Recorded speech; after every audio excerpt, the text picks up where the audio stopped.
Mark 7.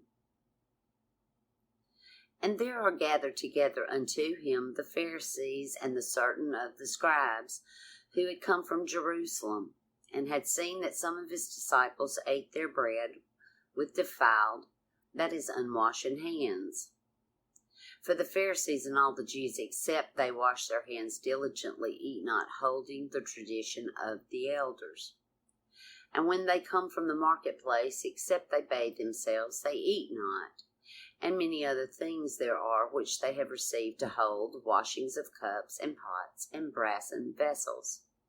And the Pharisees and the scribes ask him, Why walk not thy disciples according to the tradition of the elders, but eat their bread with defiled hands?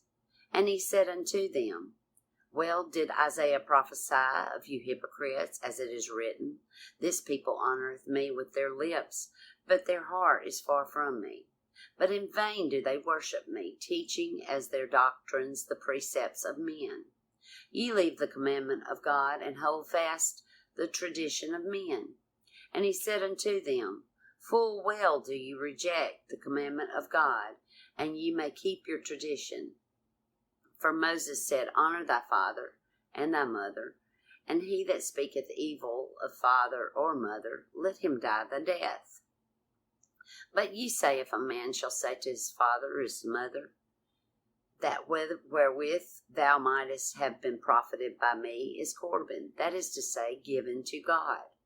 Ye no longer suffer him to do aught for his father or his mother, making void the word of God by your tradition, which ye have delivered, and many such like things ye do. And he called to him the multitude again, and said unto them, Hear me all of you, and understand. There is nothing from without the man that going into him can defile him, but the things which proceed out of the man are those that defile the man. If any man hath ears to hear, let him hear. And when he has entered into the house from the multitude, his disciples asked of him the parable.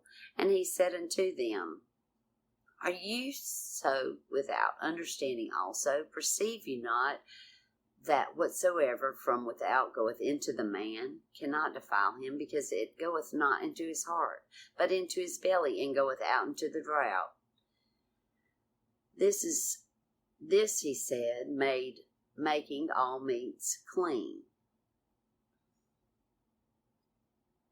And he said, That which proceedeth out of the man, that defileth the man. For from within, out of the heart of men, evil thoughts proceed, fornications, thefts, murders, adulteries, covetings, wickednesses, deceit, lasciviousness, an evil eye, railing, pride, foolishness. All these evil things proceed from within, and defile the man. And from thence he arose and went away into the borders of Tyre and Sidon. He entered into a house, and would have no man know it, and he could not be hid. But straightway a woman whose little daughter had an unclean spirit, having heard of him, came and fell down at his feet. Now the woman was a Greek, Syrophoenician by race, and she besought him that he would cast forth the demon out of her daughter. And he said unto her, Let the children first be filled, for it is not meet to take children's meat and children's bread, and cast it to the dogs. But she answered and saith unto him, Yea, Lord, even the dogs under the table eat of the children's crumbs. And he said unto her, For this saying, go thy way, the demon is gone out of your daughter. And she went away into her house, and found the child laid upon the bed, and the demon gone out. And again he went out from the borders of Tyre, and came through Sidon into the sea of Galilee, through the midst of the borders of Decapolis. And they bring unto him one that was deaf, and had an impediment in his speech, and they beseech him to lay his hands upon him. And he took him aside from the multitude privately, put his fingers into his ears, and he spat, and touched his tongue. And looking up to heaven, he sighed, and saith unto him, Ephphatha, that is, be opened. And his ears were opened, And the bond of his tongue was loosed, and he spake plain. And he charged them that they should tell no man. But the more he charged them, so much the more a great deal they published it. And they were beyond measure astonished, saying, He hath done all things well.